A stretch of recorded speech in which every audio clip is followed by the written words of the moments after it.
आप सभी को मैं नमस्कार। आप सभी का स्वागत है हमारे YouTube चैनल चर्चा विद आशुतोष।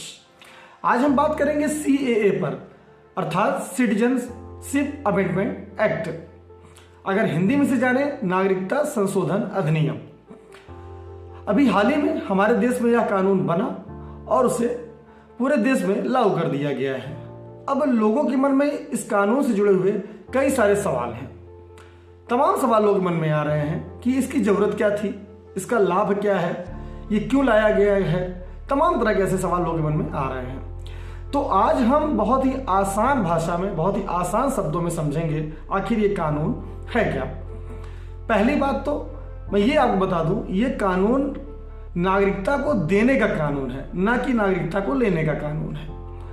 तमाम तरह की भ्रांतियां फैला दी गई कि मुसलमानों की जो है नागरिकता खत्म कर दी जाएगी, इसी बहाने जो है उनसे नागरिकता छीन ली जाएगी, उनको देश से बाहर कर दिया जाएगा। आपको ध्यान में होगा 2019 में बहुत बड़े स्तर पर प्रोटेस्ट हुआ, दिल्ली की सड़कें जाम कर दी गई, दंगे फसाद हुए, काफ़ी बवाल हुआ था इस कानून के आने के बाद से। उस समय ये कानून बनाया गया, उस समय भी राष्ट्रपति की मंजूरी मिल चुकी थी, लेकिन कोरोना की वजह से यह कानून देश में लागू नहीं किया गया था। उसमें उसका बहुत विरोध हुआ था। तो इस बार ये कानून जो है 2024 में ये लागू कर दिया गया है और पूरे देश में इसे लागू कर दिया गया इस समय। अब इतनी भ्रांतियां तो नहीं फैला पा रहे हैं, फिलहाल अभी माहौल सही है, इतनी ज़्यादा दिक्कतें नहीं हैं। जो दिक्कत 2019 थी वैसी दिक्कत तो नहीं आ रही है फिलहाल। अब मन में है लोग, ये आखिर है क्या, ये कानून है क्या। पहली बात तो इस कानून के तहत एक प्रावधान बनाया गया है कि पाकिस्तान, बांग्लादेश और अफगानिस्तान के जो अल्पसंख्यक हैं, अर्थात हिंदू, सिख, ईसाई, जैन, पारसी, वहां पर रहने वाले जो भी अल्पसंख्यक हैं, जो भारत में 2014 के पहले, दिसंबर 2014 के पहले भारत में शरणार्थी के रूप में आगे शरण लिए हैं, उनको जो है इस कानून के तहत भारत की नागरिकता दी जाएगी। इसमें केवल यही 3 देश शामिल हैं, बाकी विश्व के कोई और देश शामिल नहीं है। बाकी सबके लिए वही नियम है जो पहले था कि 11 साल आपको देश में रहना पड़ेगा, उसके बाद ही जो है आप आधार बन सकता है आपका नागरिकता पाने का। लेकिन इसमें 6 साल ही रखा गया है इस कानून के तहत। वो केवल और केवल पड़ोसी देश पाकिस्तान, बांग्लादेश और अफगानिस्तान के लिए है। अब इसमें तमाम तरह की चर्चा ये हो रही है कि आखिर इसमें मुसलमानों को क्यों शामिल नहीं किया गया है, इसे मुसलमानों को क्यों नहीं दिया गया, उनको भी देना नागरिकता देनी चाहिए, क्या उनका अधिकार नहीं है। तो देखिए, इसमें सरकार का भी यही पक्ष है और मेरा भी यही पक्ष है कि देखिए भाई, भारत का बंटवारा हुआ जब 1947 में, बढ़ गया, 2 देश हो गए, पाकिस्तान बना। तो बंटवारा किस आधार पे हुआ था? बंटवारा का आधार तो यही था कि हमारी संस्कृति अलग है, हमारा मजहब अलग है, हमारा सब कुछ अलग है, हम अलग रहेंगे, हम इनके साथ नहीं रह सकते, अर्थात हम हिंदुओं के साथ नहीं रह सकते। उस समय किस प्रकार का क्या माहौल था वो सभी लोग जानते हैं, इतिहास में ही दर्ज है। कितने सारे कत्लेआम हुए, कई लोग मारे गए, उसमें लाखों की संख्या में लोग मारे गए, लोग अपने घरों से जो है विस्थापित हो गए, बहुत सारी समस्या उस समय आई। कुछ हिंदू पाकिस्तान में ही रह गए और वहीं कुछ मुस्लिम भी जो है हिंदुस्तान में ही रह गए। एक अच्छी खासी आबादी हिंदुओं की हिंदुस्तान में ही थी और मुस्लिम जो है, अच्छी खासी आबादी मुस्लिमों की पाकिस्तान चली गई। लेकिन वर्तमान समय में परिस्थितियां बिल्कुल बदल सी गई। जहां पर पाकिस्तान में हिंदुओं की संख्या ना के बराबर रह गई, मात्र 1% भी नहीं रह गई है, और उनके साथ क्या हाल हो रहा है, क्या हो रहा है, वो पूरा देश देख रहा है, पूरी दुनिया देख रही है क्या नतीजा है वहाँ पर पाकिस्तान में, और बांग्लादेश में, अफगानिस्तान में हिंदुओं का क्या हाल है। वहीं आप भारत में देखिए, यहाँ पर प्रेम और सौहार्द से अल्पसंख्यक हैं, मुस्लिम बहुत शांति से रह रहे हैं, किसी प्रकार की कोई समस्या नहीं है, आराम से वो अपने धर्म का जो है पालन कर रहे हैं, उन्हें किसी प्रकार की दिक्कत नहीं हो रही है। आखिर यहाँ शरणार्थी क्यों आए? वहाँ प्रॉब्लम हुई, बहुत सारी समस्याओं को झेलना पड़ा, तभी तो वो यहाँ भाग कर आए कि चलिए हम हिंदुस्तान में रहते हैं। देखिए, भारत के अलावा कौन सा ऐसा देश है जो हिंदुओं को रख सकता है?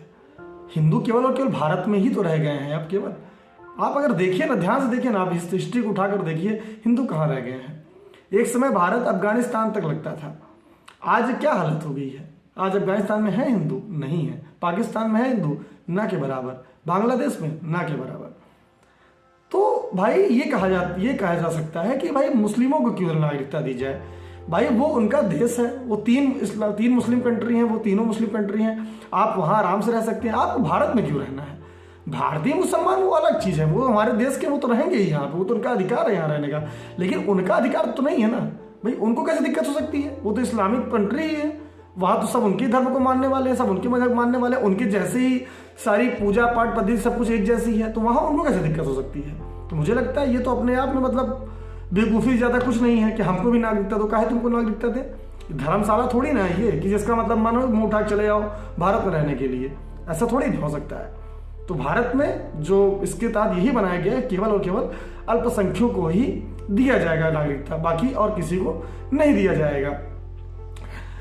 अब जो है कुछ देश, जैसे आप देख रहे हो कुछ राज्य जो है भारत के, अब वो कह रहे हैं कि कुछ भी हो जाए हम अपने यहाँ लागू नहीं होने देंगे, चाहे जो हो जाए।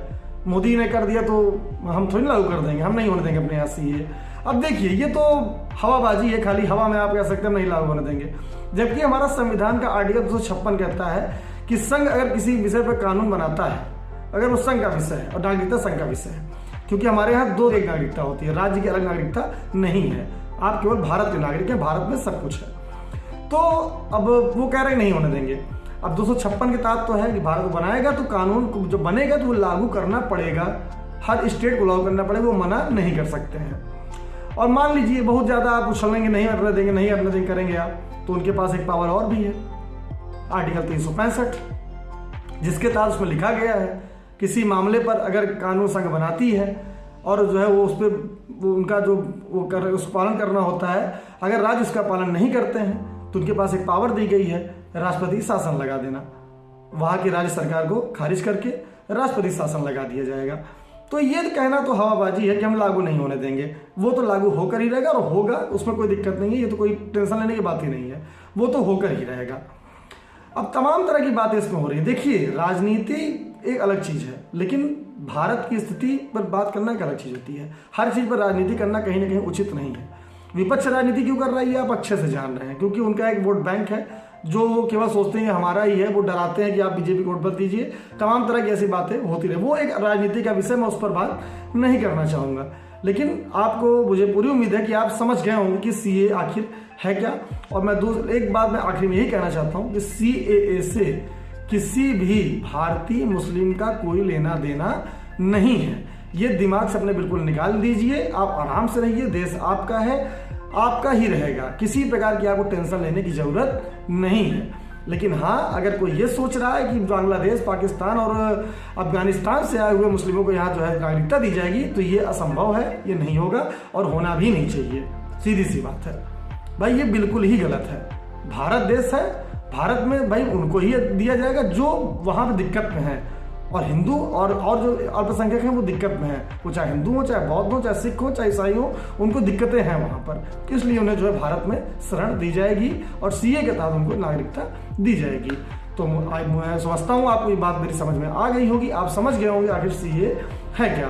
तो ठीक है, मैं अपनी बात को अब यहीं पर समाप्त करूँगा, तब तक के लिए मुझे इजाज़त दीजिए, फिर मिलेंगे एक नए टॉपिक के साथ, उस पर चर्चा करेंगे। तब तक के लिए नमस्कार।